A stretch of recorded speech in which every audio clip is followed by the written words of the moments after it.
Hello, sleepy stargazers. Twinkle, twinkle, little star. Welcome back to the Sleepy Astronomer, where we drift gently through the mysteries of the cosmos, one calming thought at a time. Tonight, we're going to explore a beautiful question. Why does light have a speed limit? Why doesn't it go faster or slower? What even sets that limit in the first place? But before we begin, I'd love to know, where in the world are you watching from? Are you lying under a sky full of stars in the countryside?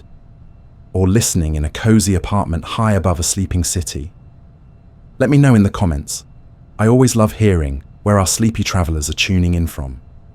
Now, get comfortable, take a deep breath, let your thoughts float like comets across a velvet sky, and let's begin. Imagine the quiet darkness of space, deep, endless, and vast beyond comprehension. In this moment, let's begin our journey not with words or equations, but with something more poetic. Imagine a single star, glowing silently in the distance, perhaps hundreds or even thousands of light years away from us. It's just one star among the billions scattered across the canvas of the universe.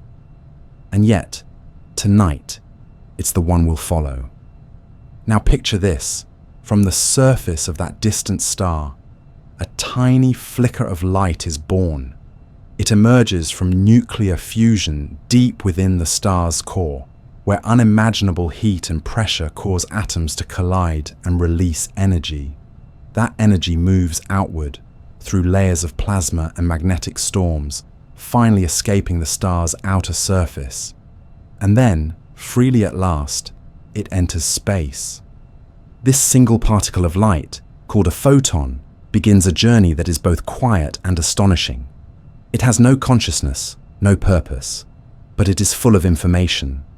It travels in a straight line, unbothered by gravity, unburdened by time. It doesn't need a rocket or a spaceship.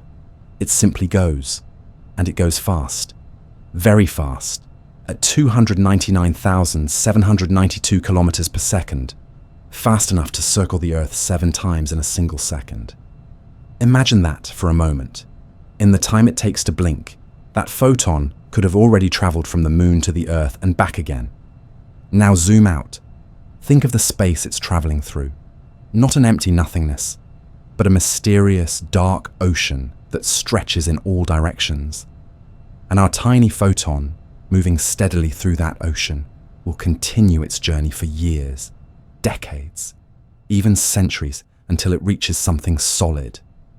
Maybe a planet, maybe a satellite, maybe, one day, your eye.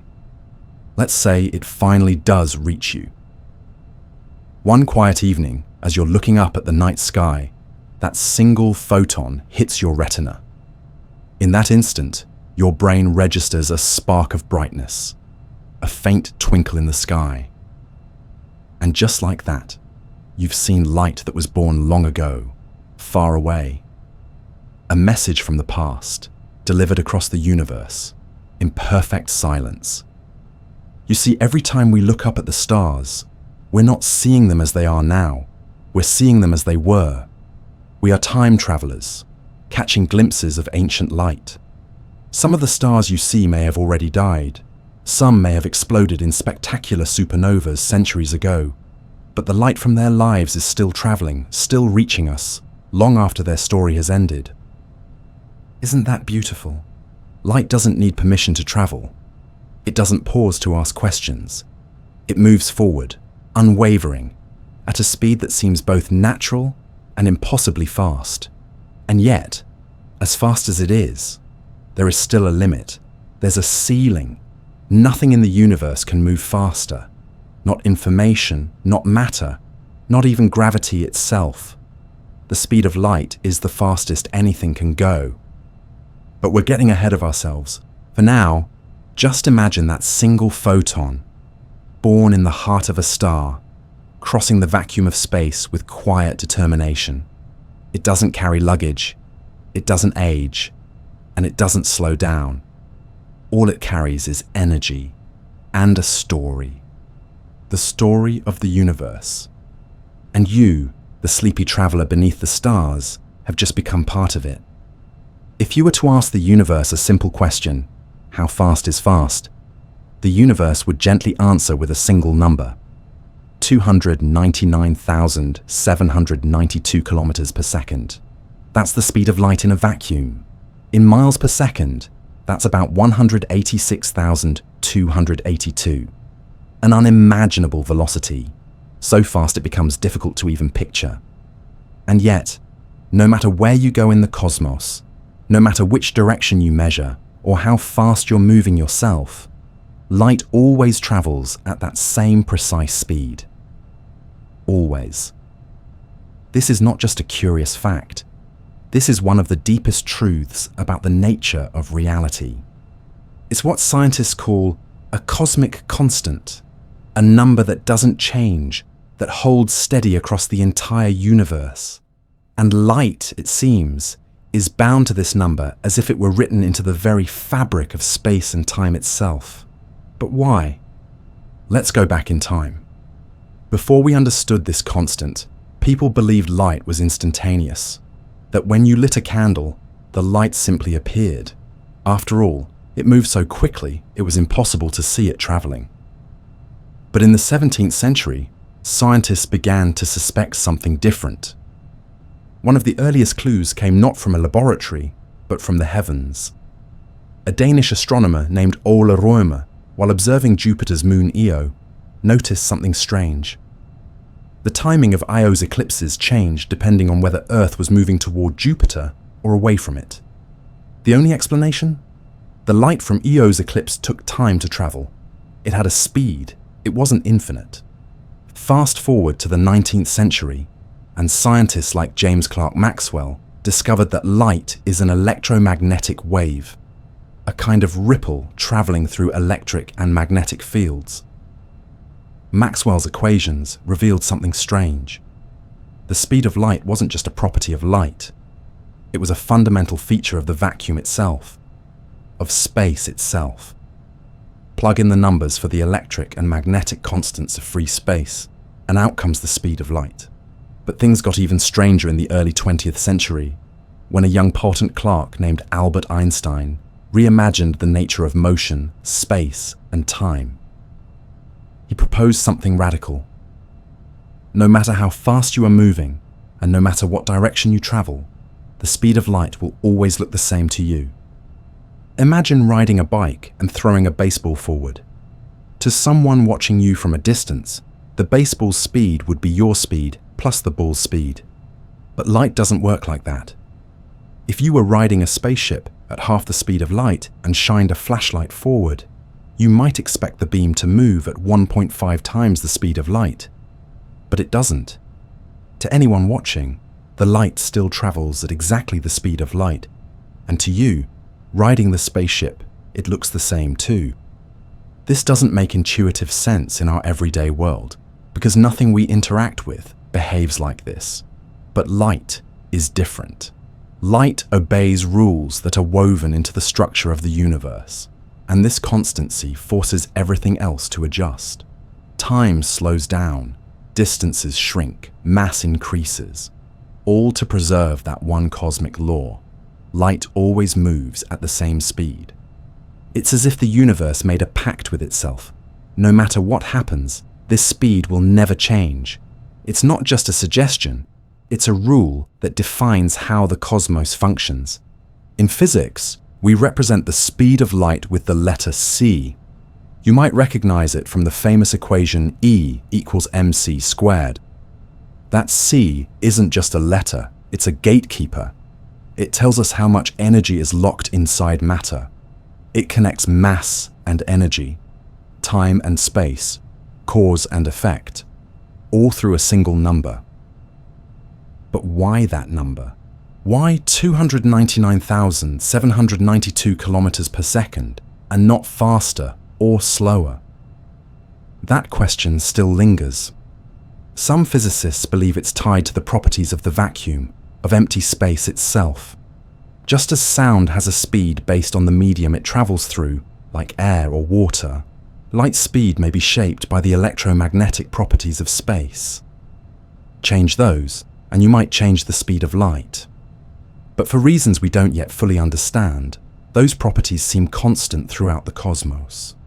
The vacuum of space is silent, yes, but it has a kind of hidden structure, and within that structure, light has its limit. Another way to look at it is this: light's speed isn't limited by obstacles, but by reality itself. If it were any different, just a little faster or slower, stars might not burn the same way. Galaxies might not form. Atoms might not hold together. The balance of forces that creates life as we know it could be lost. It's as though the universe chose a number and everything else was built around it. So when we say light has a speed limit, we're not talking about something artificial. We're talking about a built-in law of the universe, one that doesn't just govern light, it governs everything, every signal, every piece of matter, every movement through time and space. Light's speed is not just a number, it's a boundary, a rhythm, a heartbeat of the cosmos. And in every photon that dances across the night sky, that cosmic rhythm continues, unwavering, timeless, and quietly eternal. It all begins with a young man lost in thought, wandering the streets of Bern, Switzerland. His name is Albert Einstein, and he is not yet the famous physicist whose name will become synonymous with genius. At this point in his life, he works as a low-level clerk in a patent office. His job is to review technical documents and inventions. But while he processes other people's ideas by day, his mind never stops searching for something deeper at night. Einstein was obsessed with a single question: what would it be like to ride alongside a beam of light? Not to watch it from a distance, but to travel with it, shoulder to shoulder, as if you were a fellow traveler on its journey through space. That simple, strange question stayed with him for years. It seemed innocent enough at first, almost like a child's daydream. But it would become the seed of one of the most revolutionary ideas in human history. To understand why Einstein's thought experiment mattered so much, we have to imagine the world before his theory of relativity. Back then, scientists believed in something called the luminiferous aether, a kind of invisible substance that supposedly filled all of space. The ether was thought to be the medium through which light waves moved, much like how sound needs air or water to travel. People assumed that if light had a wave-like nature, then surely it had to move through something. But in the late 1800s, an experiment called the Michelson-Morley experiment shattered that belief. It showed that no matter how the Earth moved, light speed remained the same. It didn't change depending on the motion of the observer. It didn't behave like sound or water waves. It was as if light didn't care about your point of view. It just kept moving at the same speed, always and everywhere. This result was deeply confusing. It suggested that there wasn't any ether at all, and that something was very strange about the nature of motion itself. But what? Einstein's genius was not in inventing new machinery or collecting massive data. It was in thinking differently. He realized that the problem wasn't with light, it was with our assumptions about space and time. If light's speed is always constant, then maybe space and time are not fixed and separate. Maybe they are flexible, interconnected, and affected by motion. So Einstein made a bold leap. He proposed that the laws of physics should be the same for all observers, no matter how fast they're moving, and that the speed of light in a vacuum is always the same, no matter the speed of the source or the observer. These two principles formed the foundation of what we now call special relativity, a theory he published in 1905. From those principles, everything began to change. Einstein discovered that time is not absolute. It stretches and contracts depending on how fast you're moving. If you're traveling close to the speed of light, time for you slows down compared to someone standing still. A second for you might be several seconds for them. It's not just a trick of perception. It's real. This is known as time dilation. Likewise, space itself contracts in the direction of motion when you approach light speed. This is length contraction. The faster you move, the shorter distances appear in front of you. It's as if space is bending to protect that cosmic speed limit, making sure nothing can overtake light. Then there's mass. As an object moves faster and faster, it begins to gain mass, not because more matter is added to it, but because the energy needed to push it faster becomes enormous. As you approach the speed of light, your mass approaches infinity, and it would require infinite energy to keep going. That's why nothing with mass can reach or exceed the speed of light. Not because there's a wall, but because the laws of the universe simply won't allow it. All of this came from that one beautiful thought. What if I could ride alongside a beam of light? Einstein's insight changed physics forever. It shattered the Newtonian idea of a fixed, ticking universe and replaced it with something more fluid, something more mysterious. Time was no longer the same for everyone. Space was no longer a passive stage. Instead, time and space were part of a single unified fabric, space-time, and light was the thread that tied it all together. Special relativity also laid the groundwork for something even deeper. General relativity, Einstein's theory of gravity. In that theory, gravity isn't a force pulling objects together. It's the warping of space-time itself, caused by mass and energy. But even in that curved, dynamic cosmos, one thing remained constant: the speed of light. Einstein didn't discover this all at once. His journey took years of thinking, revising, questioning everything he thought he knew. But what made him different was not just his brilliance, it was his imagination. He dared to ask questions that others dismissed. He dared to dream of chasing light across the stars. Today, we still test Einstein's ideas. We see time dilation in action when satellites orbit the Earth. GPS systems must account for the fact that time moves differently up there than it does down here. We observe light bending around massive galaxies, just as Einstein predicted. We watch particles in accelerators behave exactly as his equations say they should. And yet, at the heart of it all is that simple, almost poetic idea. Light moves at the same speed for everyone, no matter what. It's a rule so gentle, so consistent, that it guides the cosmos itself.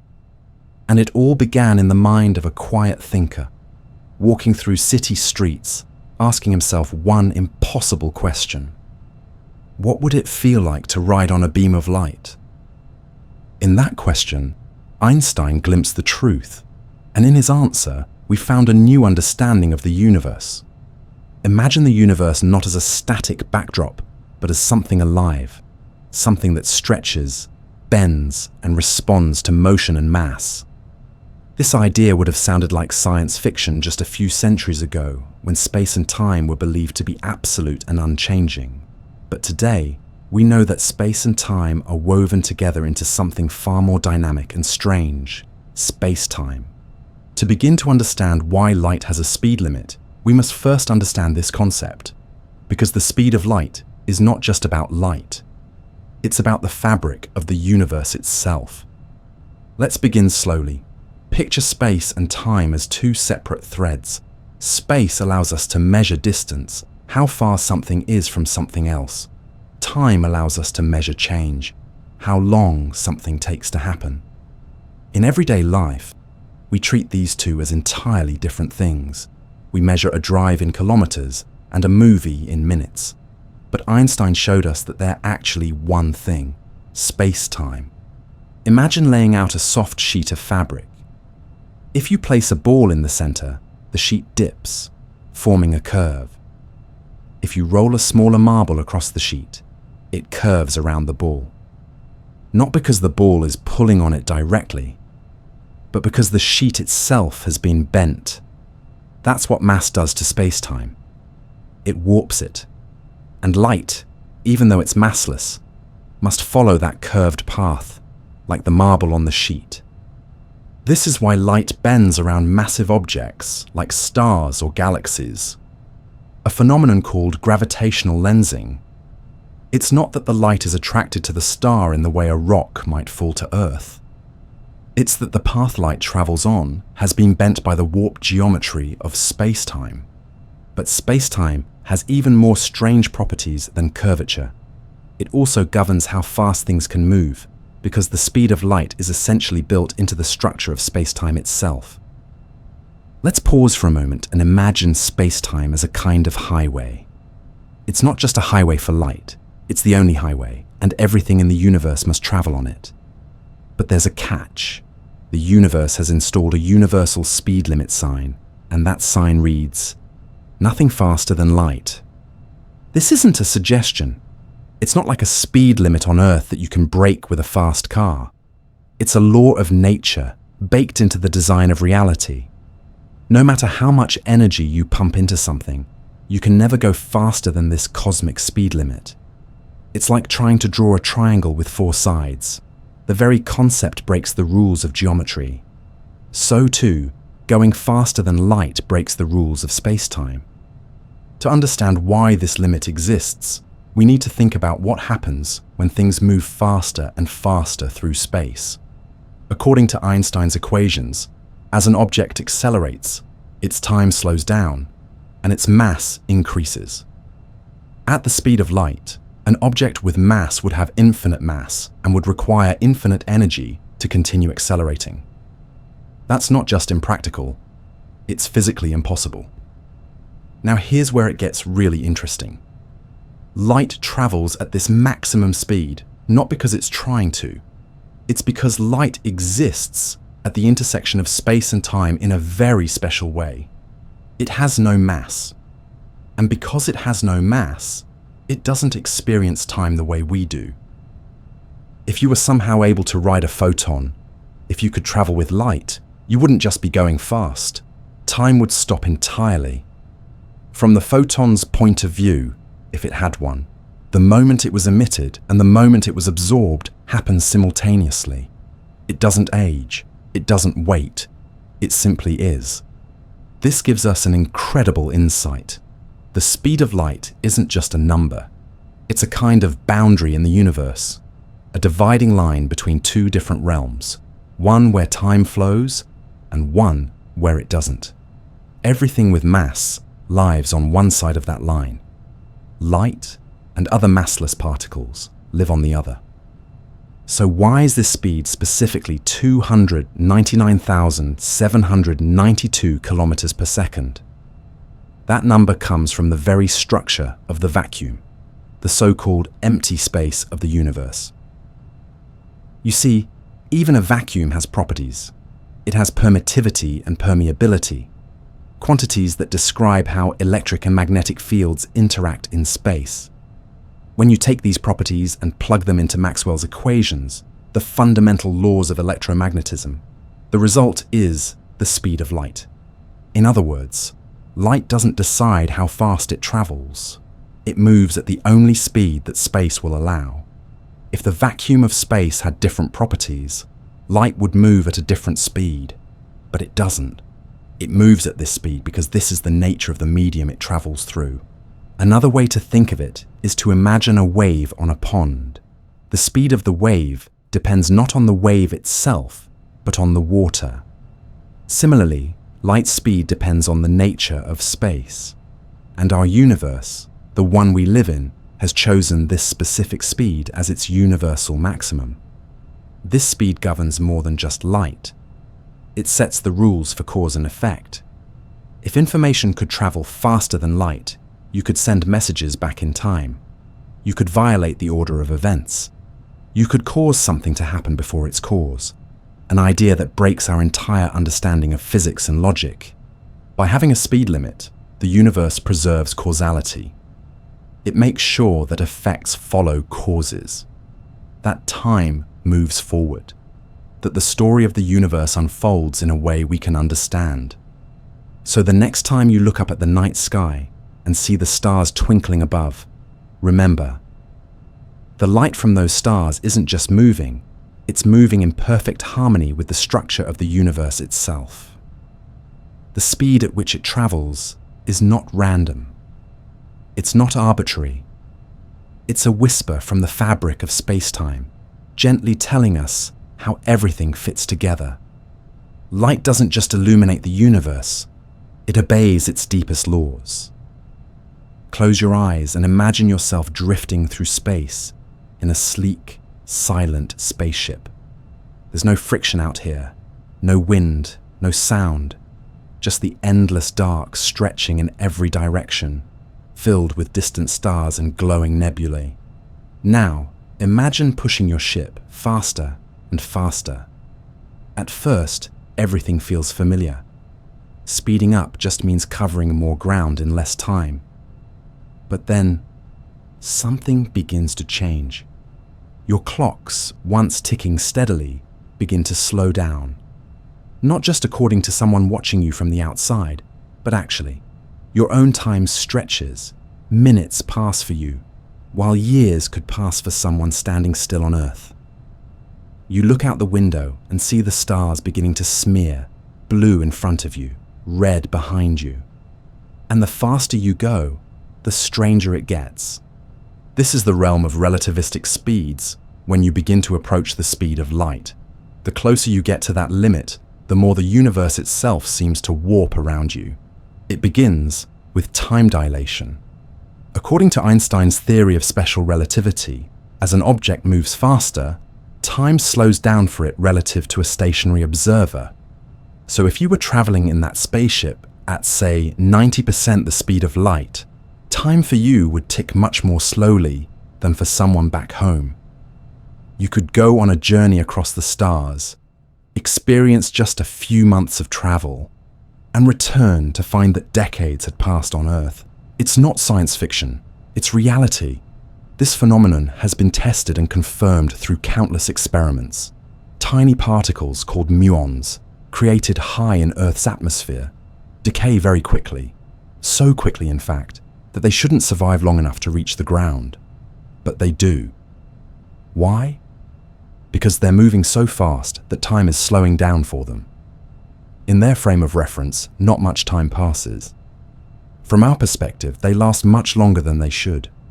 Time dilation is real, but that's only the beginning. As you speed up even more, something called length contraction begins to take effect. To a stationary observer, your spaceship begins to shrink in the direction of motion. It's not an illusion, it's a physical reality predicted by Einstein's equations. From your point of view, inside the ship, everything feels normal. But to someone watching from Earth, your ship is compressing like an accordion as it speeds through space. This effect works both ways. From your perspective, space itself contracts. The distance between you and your destination appears shorter than it does to someone back home. That's why, as you approach the speed of light, you could travel unimaginable distances in what seems like a short time. For you. But back on Earth, years or even centuries could pass. Now let's talk about mass. As your spaceship continues to accelerate, it requires more and more energy to increase its speed. That's because your mass is increasing too, not in the traditional sense, like adding more cargo to your ship, but in a relativistic sense. Your kinetic energy adds to your effective mass. The faster you go, the heavier you become. This isn't just an abstract idea, it's something we see in particle accelerators like the Large Hadron Collider. As protons are pushed to near-light speeds, they become more massive. It takes increasingly more energy to make even tiny gains in speed. At some point, no matter how much energy you pump in, you simply can't go any faster. Why? Because as you approach the speed of light, your relativistic mass approaches infinity. And to accelerate an object with infinite mass would require infinite energy, something the universe does not allow.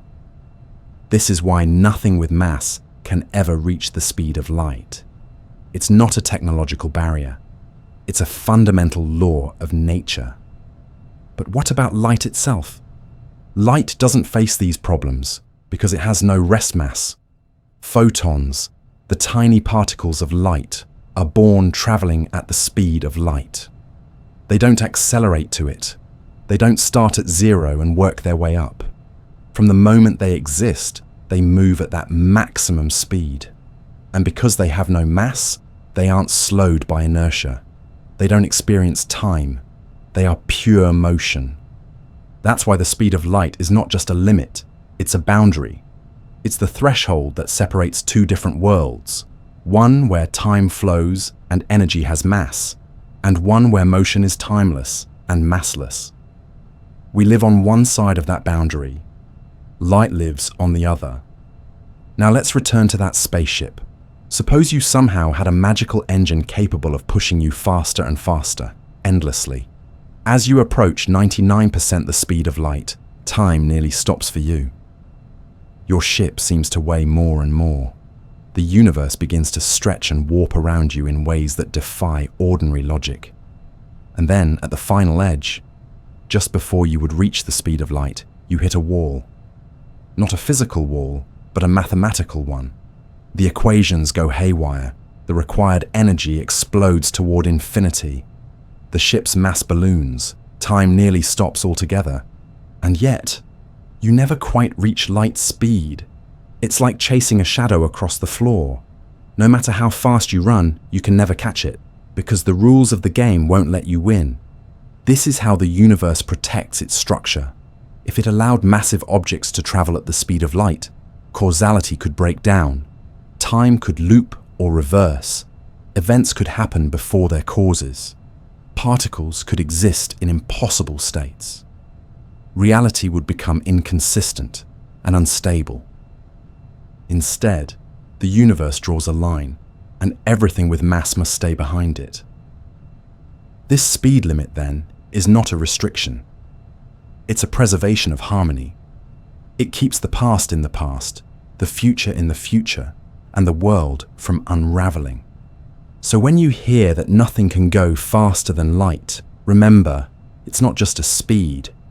It's a boundary of being, a shimmering threshold written into the fabric of space and time, reminding us that motion, time, and mass are all intimately connected. And as you drift through the universe, on this imaginary voyage through starlight and silence, you begin to see that this limit is not a frustration, but a wonder. A quiet rule that holds the cosmos together. A whisper from the stars saying, "This far, and no farther." There's something magical, almost ghostly, about light. It surrounds us constantly, yet we never really see it directly. What we see are the things it touches. The surface of the moon glowing softly in the night sky, a golden leaf catching the morning sun, the glimmer of a distant star whose light has traveled unfathomable distances just to reach our eyes. But what makes light so exceptional? At the heart of the mystery lies one key fact. Light has no rest mass. To understand why that matters, we need to first grasp what mass really is. Mass isn't just a measure of how heavy something is.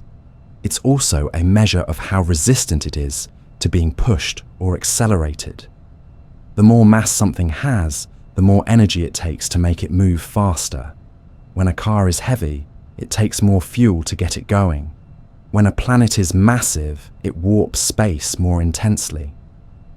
Mass is the substance of stuff, the anchor that tethers matter to space and time. But light doesn't have that anchor. A photon, the tiny particle of light, has zero rest mass. If you could somehow grab a photon and bring it to a stop, it would disappear. It has no existence at rest. It only exists because it's moving. Light is not something that can sit still. It's like a ripple on a pond. Its very nature is to move. This absence of mass changes everything. It means that photons don't experience time. If you were a photon, born, for instance, in the fiery heart of the sun, it would feel, from your perspective, like the instant of your creation and the instant of your arrival on Earth happen at the same moment. Even though to us, that journey takes 8 full minutes, the photon feels none of it. It doesn't age.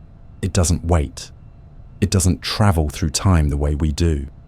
From its own perspective, the entire distance between stars or galaxies collapses into a single, eternal now. This is astonishing to consider, and it helps explain why light moves the way it does, why it doesn't slow down, and why nothing else can ever quite catch up to it.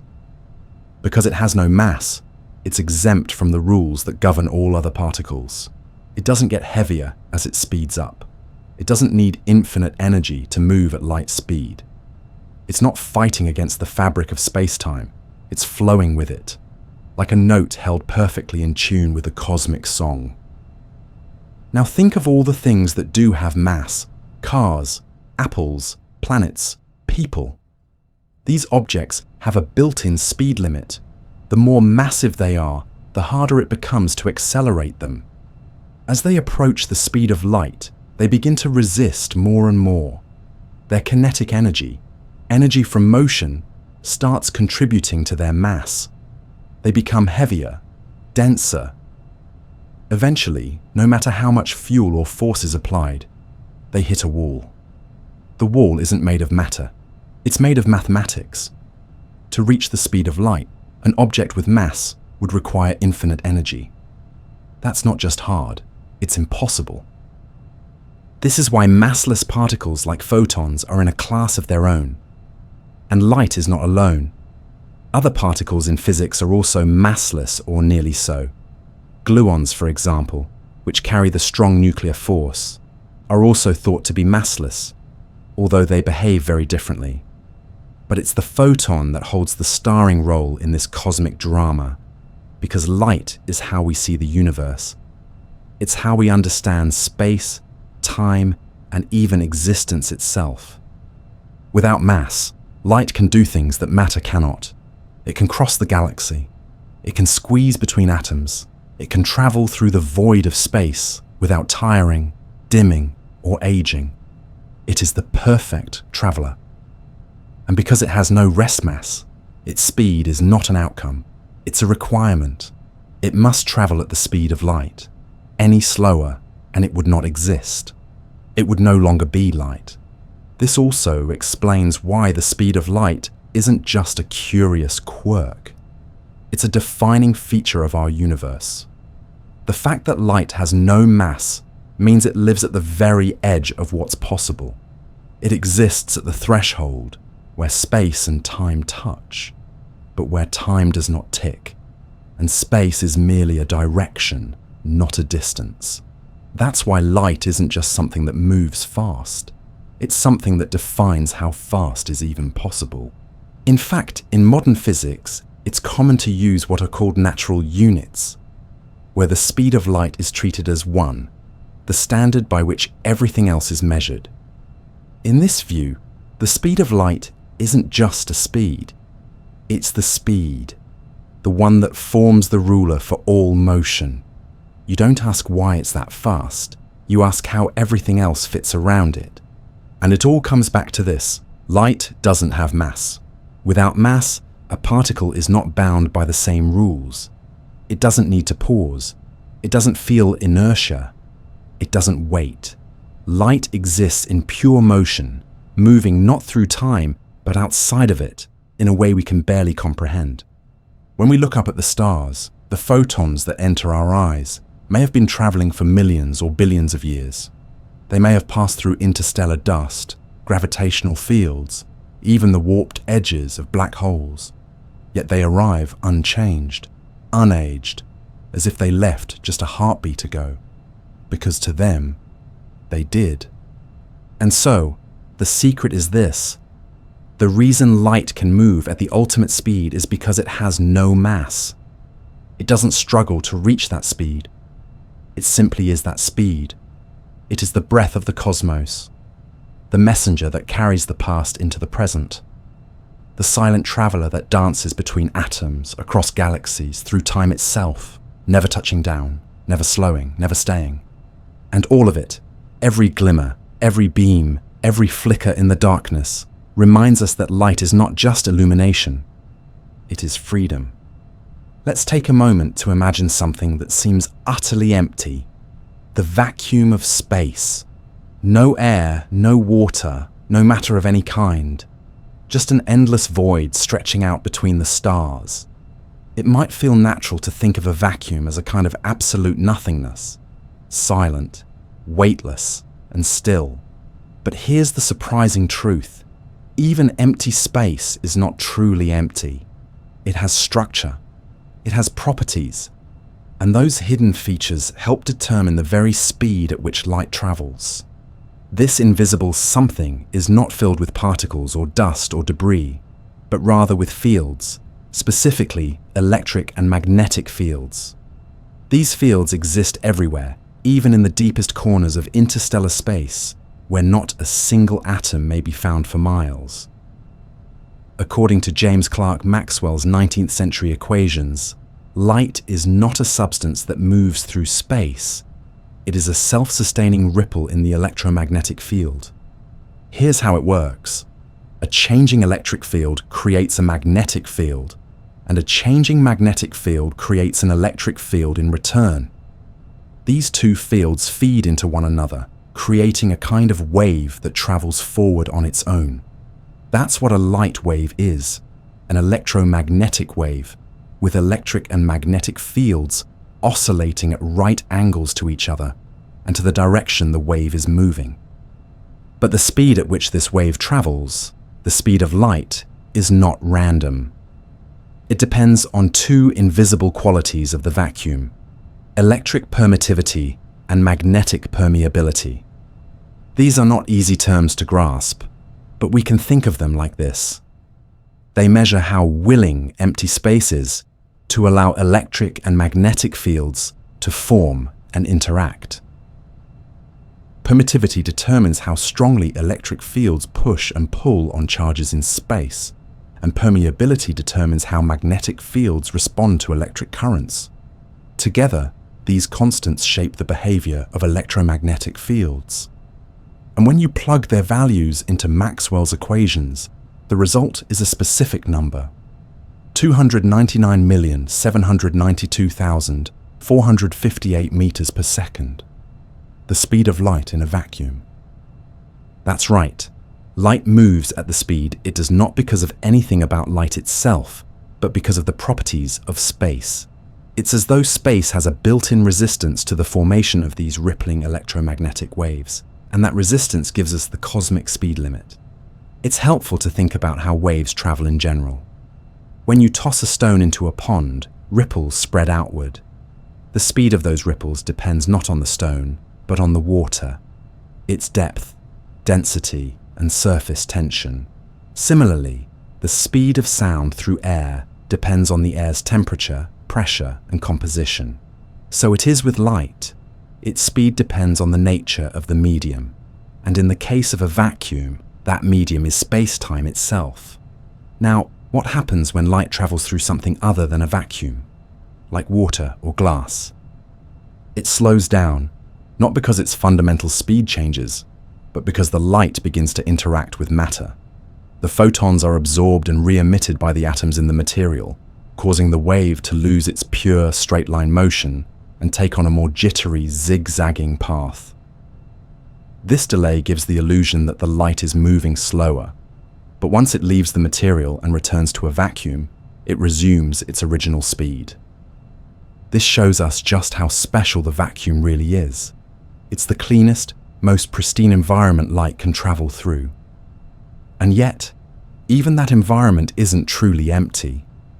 It's more like a silent stage with hidden rules that are essential for the performance of the universe to take place. In fact, quantum physics tells us that the vacuum is not empty at all, but filled with quantum fluctuations, tiny, spontaneous energy events that pop into existence and vanish in the blink of an eye. These fluctuations don't change the average speed of light. but they do show that what we think of as nothing is actually something, a seething, invisible ocean of possibility. In extreme environments, like those near black holes or inside particle accelerators, even the vacuum itself can become polarized, behaving differently than it does under normal conditions. Some physicists have even speculated that changes in the vacuum's properties, if they could be made, might affect the speed of light itself. That's a wild idea, but it reveals just how closely the nature of space is tied to the nature of light. So, when we ask why light has a speed limit, we must look beyond the photon and examine the very stage it moves across. The vacuum is not an empty canvas. It's more like a finely tuned instrument. The strings of that instrument, the electric and magnetic fields, vibrate in harmony to create the electromagnetic wave we call light. And the tension in those strings, the permittivity and permeability, sets the tempo.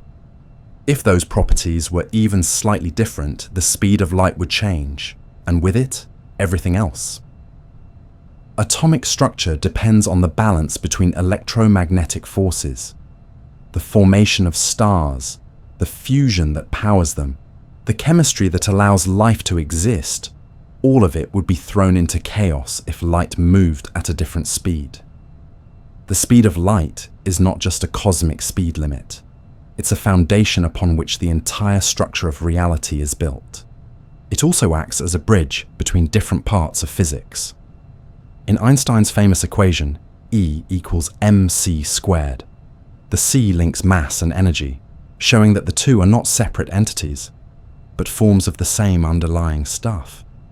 This wouldn't be possible if light's speed weren't so deeply rooted in the structure of space. So the next time you hear the phrase empty space, remember, it's anything but empty. It holds the secret to why light travels the way it does. It holds the recipe for the universe's rhythm. And in its silent, invisible depths, it whispers the laws that every photon must obey. Even the emptiest parts of space are alive with meaning. They guide light on its journey, set the boundaries for motion, and remind us that even in stillness, the universe is full of motion. Let your imagination drift into uncharted territory, into a universe not quite like our own. A universe where the rules are slightly different. A universe where light is not bound by the strict speed limit we know. Instead of zipping along at just under 300,000 kilometers per second, imagine if it could travel faster. Not just a little faster. Any speed. Unrestricted, unchecked. Imagine a cosmos where light had no speed limit. At first, it might seem like a thrilling idea.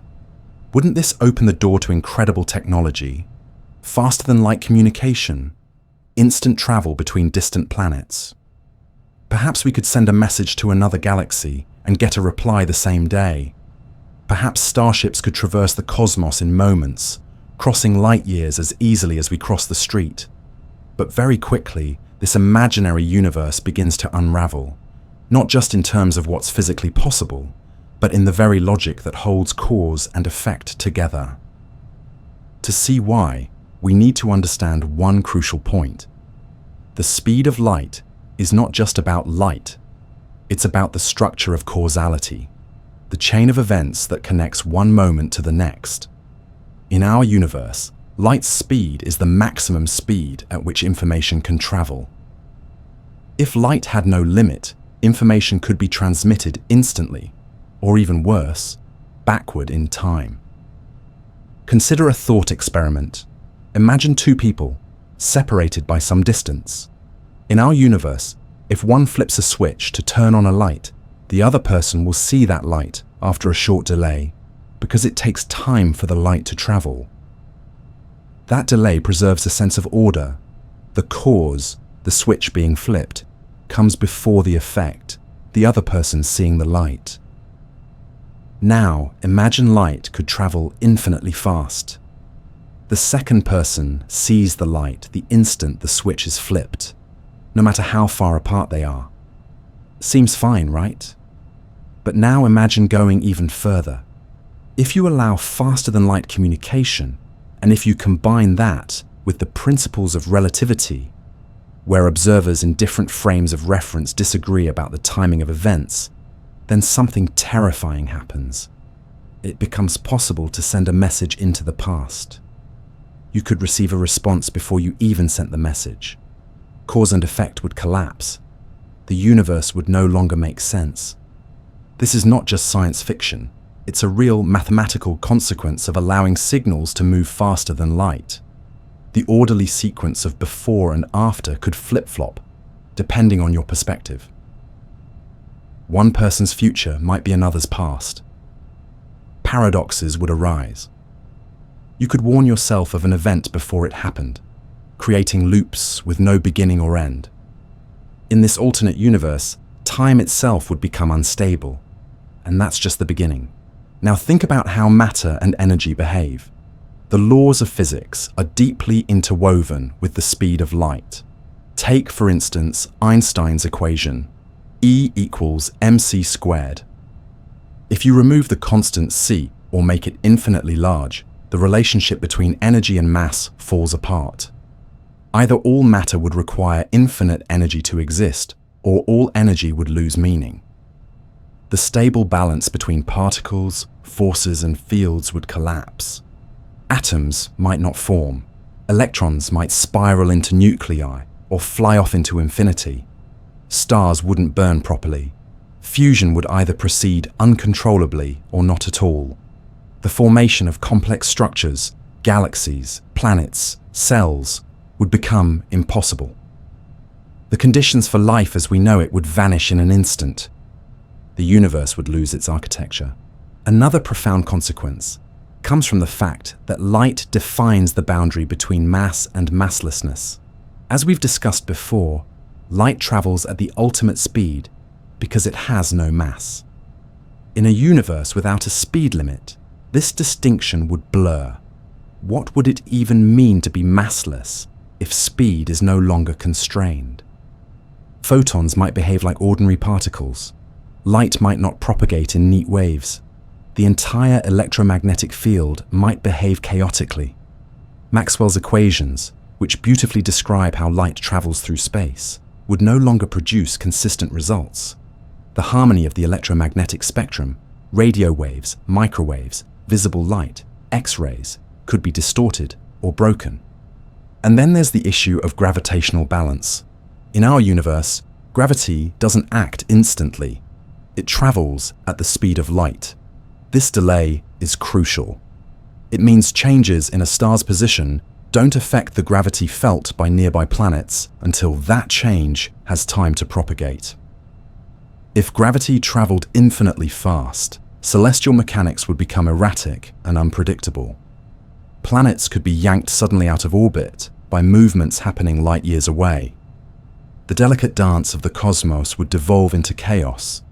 So while a faster-than-light universe might seem exciting, filled with warp drives, wormholes, and instant knowledge, it would more likely be a silent, unstable void, unable to sustain structure, unable to support life, and completely alien to the ordered beauty we see in our own night sky.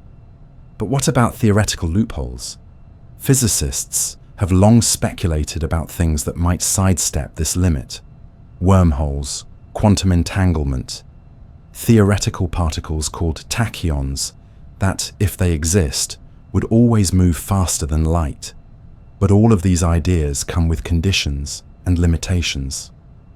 Wormholes may allow shortcuts through space-time, but they require exotic matter and could collapse the moment anything tries to pass through. Quantum entanglement can connect particles across space instantly, but it can't transmit usable information faster than light. It's like flipping two coins at opposite ends of the galaxy and always getting heads and tails, but never being able to control which is which. In short, even our most creative ideas about faster-than-light phenomena don't violate the core rule. You can't send information or mass faster than light. The universe holds the line. It protects its boundaries. And maybe that's a good thing, because this limit isn't a cage, it's a framework. It allows the stars to shine steadily. It allows atoms to hold together. It allows time to move in one direction, memory to mean something, and life to be possible. Without that limit, the universe might still exist, but it wouldn't be this universe. It wouldn't be one where starlight travels gently across the void to greet your eyes. It wouldn't be one where galaxies form spirals, where planets cradle oceans, or where thinking minds can ask questions about the cosmos. So the next time you see a glimmer of light on the horizon, whether it's a sunrise, a shooting star, or the soft glow of a firefly, remember this. That light is moving as fast as anything can move. Not because it's straining to go faster, but because the universe has shaped itself around this beautiful, mysterious boundary. Light could never go faster, and that's not a flaw. It's the secret that holds the cosmos together. In the quiet order of the universe, there is something sacred, something deeper than stars, older than galaxies, and more constant than the ticking of any clock. It is the principle of causality, the simple idea that every effect must have a cause, and that causes must come before effects. A stone falls because you let it go. A shadow moves because something blocked the light. Day follows night, heartbeat follows heartbeat, and memory flows in one direction. This chain of cause and effect forms the backbone of not just science, but of meaning itself. Without it, we would be lost in a sea of confusion, where nothing could be trusted to follow from anything else. But what enforces this sacred order? What ensures that cause and effect remain in line, across the vastness of time and space? The answer, strangely and beautifully, is the speed of light. At first glance, light and causality may seem unrelated. One is a particle wave dancing through space, and the other is a philosophical principle. But in physics, they are intimately connected. The speed of light isn't just a measure of how fast a photon travels. It's the maximum speed at which any information can move. It is the upper bound, the limit that keeps the universe from unraveling into paradoxes. To see why this matters, imagine two events happening in different places. Someone sends a signal, and someone else receives it. If the signal travels at or below the speed of light, there is no confusion. There is a delay, yes, but it preserves order. The cause comes first, the effect comes after. Now suppose the signal travels faster than light. What happens? According to Einstein's theory of special relativity, observers moving at different speeds perceive time differently. What looks like before to one person might look like after to another. If you allow faster than light signals, it becomes possible, under certain frames of reference, for the effect to occur before the cause. A receiver could receive a message before the sender sends it. A person could react to an event that hasn't happened yet. You could have an answer before you even ask the question. This isn't just odd, it's catastrophic for the logic of reality. It opens the door to what physicists call causal loops or time paradoxes. The most famous is the grandfather paradox.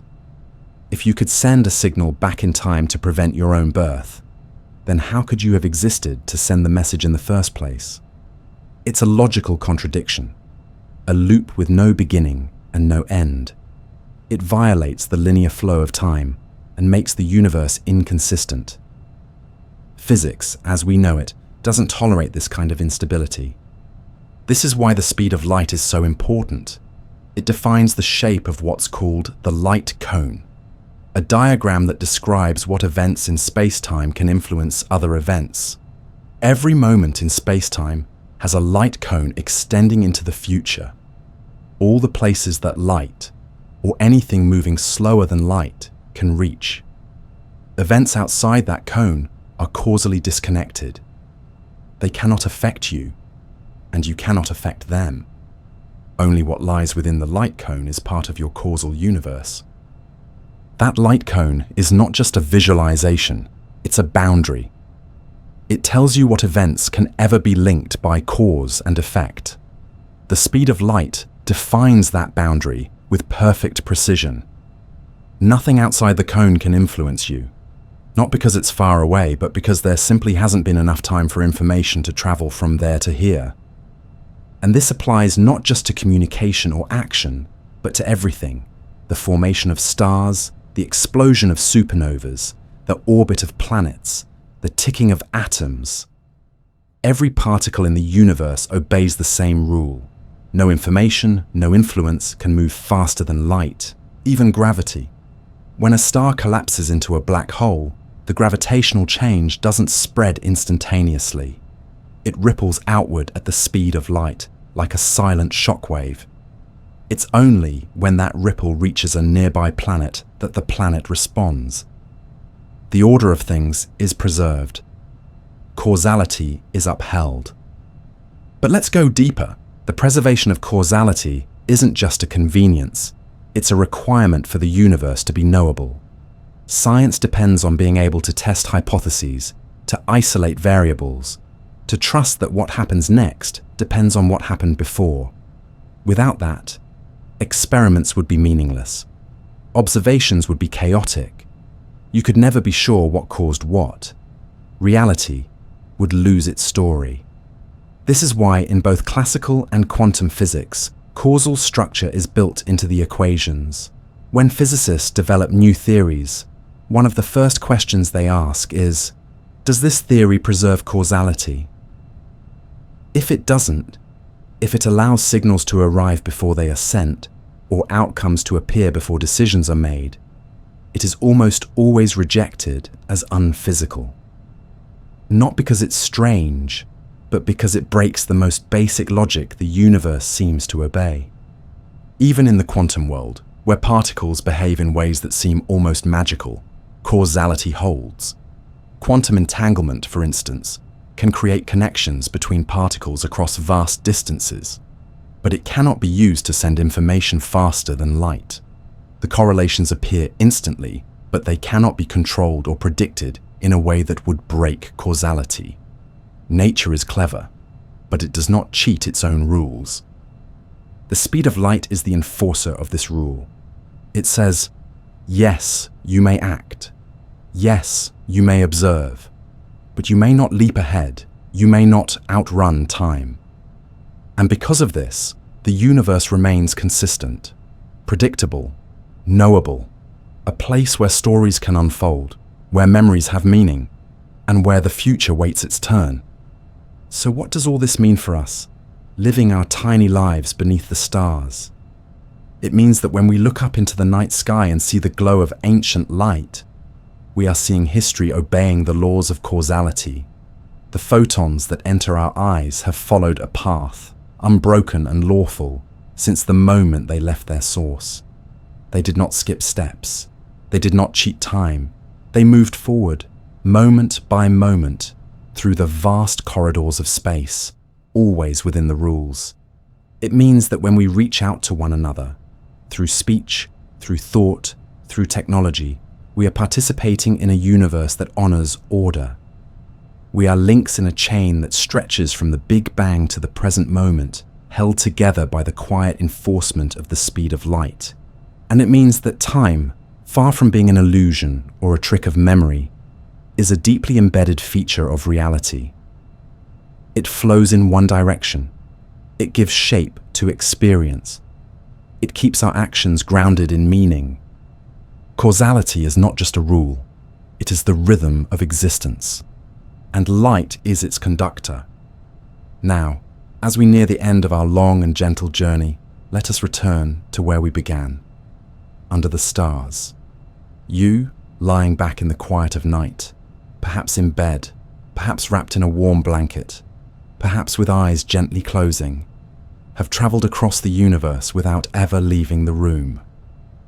Through imagination, through wonder, and through the soft pulse of thought, you followed a single beam of light across the fabric of space-time, from its mysterious origin to its graceful arrival. It's humbling to realize that every star you see is not just a point of light. It's a messenger from the past, a silent traveler that has journeyed for years, centuries, or even millions of years just to meet your gaze tonight. Some of those stars no longer exist. Some exploded long ago in quiet cataclysms of unimaginable scale. But their final words, carried in photons, are still arriving now, whispering to you stories from the ancient past. The universe, as vast and complex as it is, speaks softly. It doesn't shout its truths. It doesn't demand attention. Instead, it sends gentle beams of light, carrying secrets across unimaginable distances, trusting that someday, somewhere, someone, maybe you, will be there to receive them. And you have. Tonight you've learned that the speed of light is not just a number. It is a law written into the foundation of existence. It holds the universe together, silently maintaining the order of time, the balance of energy, the flow of causality. You've seen how it governs the rise and fall of stars, the orbit of planets, and the structure of the very atoms that make up your body. You've discovered that it defines what is possible and what is not. But beyond all that, you've seen something even more beautiful, that light connects everything. It connects the past to the present. It connects distant galaxies to your eye. It connects matter to energy, time to space, thought to wonder. When a photon enters your eye, it becomes part of your experience, your memory. It ceases to be just a particle. It becomes a feeling, a moment, a dream. And in that moment, the universe is no longer something separate from you. You are in it, and it is in you. You are made of particles forged in stars. The iron in your blood was once part of a supernova. The calcium in your bones was born in the belly of a dying giant. And the light that warms your face each morning traveled across millions of kilometers just to be absorbed by your skin, your cells, your smile. You are in every way a child of light. And now that you understand what light is, you might see the world a little differently. You might look up at the sky and no longer see just twinkling dots, but ancient beacons moving at the very edge of what's possible. You might watch sunlight filter through trees and feel awe, not just at its beauty, but at its story. You might sit in a room, illuminated by a simple lamp, and suddenly remember that this light too is obeying the oldest law in the cosmos, riding invisible waves across the room at a speed that has shaped all of reality. So breathe deeply.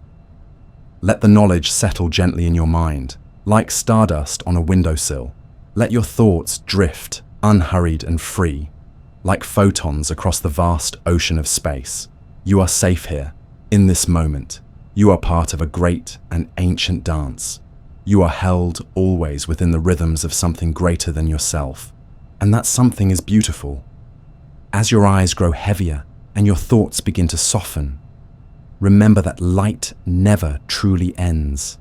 It travels on, even after its source is gone. It continues, undisturbed, until it finds a home. And perhaps in some quiet way, your thoughts are like that too, moving through time and space, reaching places you may never know. Tonight, let the stars sing you to sleep. Let the hum of the universe lull you into stillness. Let the speed of light remind you that everything is connected, and that sometimes the gentlest things are the most powerful. Good night, traveler.